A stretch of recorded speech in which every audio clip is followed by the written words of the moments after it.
Hello friends, welcome to my YouTube channel. आज हम बात करने वाले हैं कि हम इग्नू के एग्ज़ाम्स में एक अच्छा नंबर कैसे ला सकते हैं। जैसे आप मेरे रिज़ल्ट अपलोड देखोगे अपने मेरे वेबसाइट पर, जो मैंने मार्क्स स्कोर्स किए हैं वो काफ़ी अच्छे हैं, 60 के अबव है मेरे मार्क्स।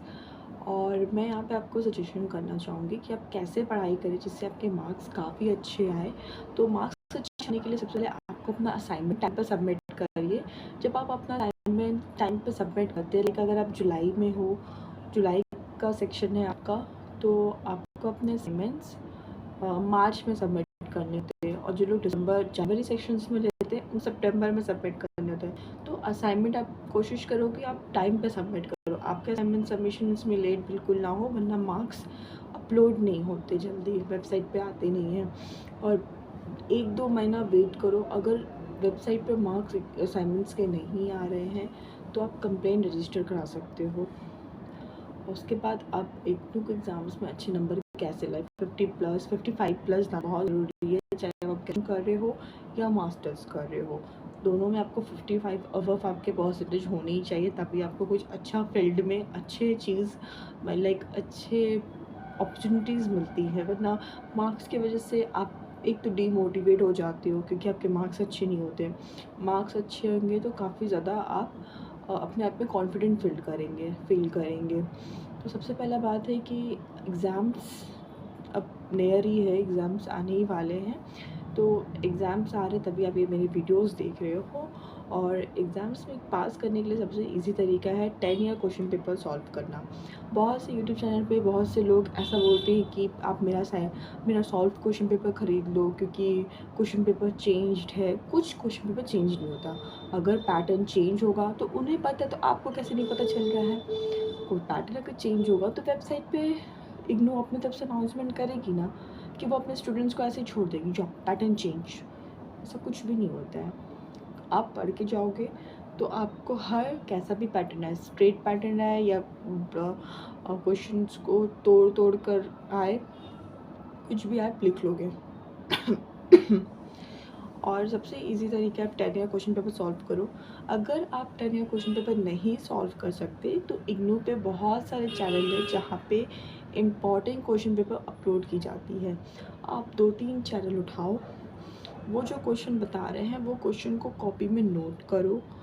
उसके बाद देखो कौन से क्वेश्चन ज़्यादा बताए जा रहे हैं, और जो अनइम्पॉर्टेंट आपको समझ में आ जाएगा, लिखने के बाद आपको समझ में आ जाएगा, तो वो उस क्वेश्चन को छोड़ दो। 20 क्वेश्चन आप सॉल्व करके जाओ, 20 से या फिर 18 या फिर 15 क्वेश्चन आप इग्नू के सॉल्व करके जाओ, क्योंकि एक बहुत अच्छे से पढ़ के जाना, सब चीज़ समझ के जाना में आपकी भलाई होती है। तो आप अच्छे से सारे क्वेश्चंस को सॉल्व करो।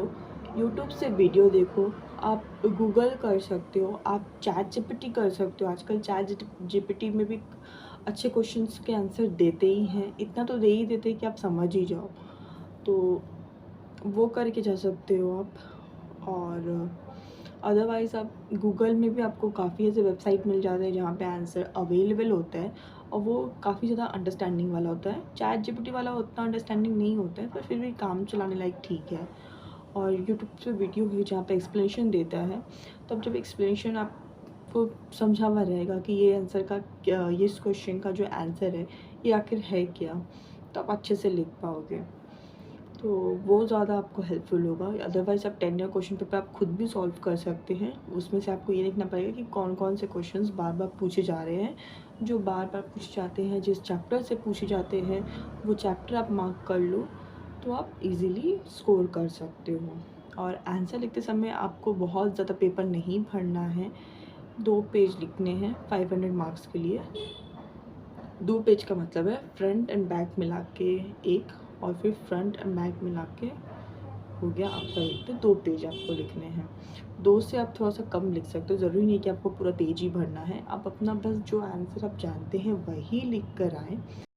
500 वर्ड जाते हैं, मतलब ये नहीं कि आप 5 वर्ड्स ही लिखो, आप थोड़ा कम भी लिख सकते हैं, 400 वर्ड्स भी हो सकता है। आपके आंसर्स काफ़ी इंटरेस्टिंग होने चाहिए। लाइक आप उसमें इंट्रोडक्शन दो, जिस चीज़ के बारे में पूछा गया उस चीज़ के बारे में थोड़ा सा इंट्रोडक्शन दो, इतना बड़ा इंट्रोडक्शन आप दे ही दो। उसके बाद बीच में अच्छे से बॉडी को एक्सप्लेन करो, उसके बाद लास्ट में कंक्लूशंस जो देता है वो ज़रूर लिखो। वो लिखने से भी मार्क्स अच्छे आते हैं जहाँ तक मैं जानती हूँ। अगर बाय चांस कोई एग्ज़ाम्स के क्वेश्चन पेपर काफ़ी ज़्यादा टफ है, जैसा कि मेरा जब मैंने जून 2023 में एग्ज़ाम दिया था एमपीएस का 003 मेरा क्वेश्चन पेपर इतना टफ था, बहुत टफ क्वेश्चन पेपर आया था, मुझे कुछ भी याद नहीं था उसमें से। तो मैंने जस्ट एक ही चीज़ किया, मैंने पेपर को बिल्कुल भी ब्लैंक नहीं छोड़ा, क्योंकि इतने सारे बच्चे एग्ज़ाम्स देते हैं इग्नू में, ज़रूरी नहीं है कि आपका हर पेपर अच्छे से चेक हो।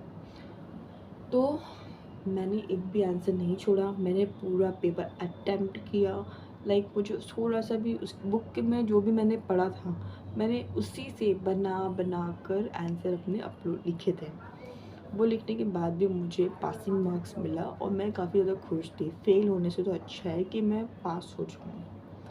तो अगर कोई क्वेश्चन का आंसर आपको नहीं आ रहा हो पेपर में, अगर आप 3 क्वेश्चन अटेम्प्ट कर पा रहे, 2 क्वेश्चन आपके लिए टफ हो रहा है, अब आपको समझ में नहीं आ रहा कि आप कौन सा लिखें, तो बिल्कुल भी ना घबराएं। आंसर्स उस बुक के रिलेटेड, आपने उस बुक में जो आपका सब्जेक्ट है उसके रिलेटेड जो आंसर आपके माइंड में चल रहा है उस क्वेश्चन को पढ़ने से, वो बस लिख कर आओ, लेकिन आंसर लिख कर आओ पेपर में। पेपर को बिल्कुल भी ब्लैंक ना छोड़े, ज़्यादा पढ़ने की ज़रूरत नहीं है। जितना आपको आता है, जितना आंसर आप जानते हैं, जितना आप लिख सकते हैं, उतना ही आंसर लिखें। आंसर को हमेशा पॉइंट टू पॉइंट लिखें। पॉइंट टू पॉइंट लिखने से मार्क्स अच्छे हैं। अगर आप पूरा अच्छे से पैरा बनाकर लिख सकते हो, आपका दिमाग इतना तेज़ है तो आप वो भी कर सकते हैं। अदरवाइज़ अगर आप उतना पढ़ने में अच्छे नहीं हैं, एवरेज स्टूडेंट है मेरी तरह, तो आप पॉइंट टू पॉइंट आंसर लिख कर आओ। जैसे मैं लिख कर आती थी पॉइंट, लाइक थोड़ा सा हेडिंग देती थी, फिर उसके बारे में लिखती थी, फिर थोड़ा सा हेडिंग देती थी, फिर जैसे गांधी जी के बारे में लिखना है जैसे हमें, तो गांधी जी का वायलेंस, फिर गांधी जी का सत्याग्रह, फिर गांधी जी का नॉन वायलेंस, फिर गांधी जी के बारे में थोड़ा सा ऊपर में लिख के फिर नॉन वायलेंस, सत्याग्रह, सॉल्ट एक्ट, जो भी उनके बारे में लिखना पड़ता था, ऐसे ऐसे करके छोटा लिख के मैं आंसर को लिख के कंप्लीट कर देती थी। तो होपफुली ये वीडियो आपके लिए हेल्पफुल हो। इग्नू के रिलेटेड किसी भी जानकारी के लिए आप मुझे कमेंट बॉक्स में कमेंट करके पूछ सकते हैं। मैं आपके हर क्वेश्चन का आंसर दूंगी और आपको हेल्प मिलेगा मेरे से। आई होप ये वीडियो आपके लिए हेल्पफुल हो। Thank you.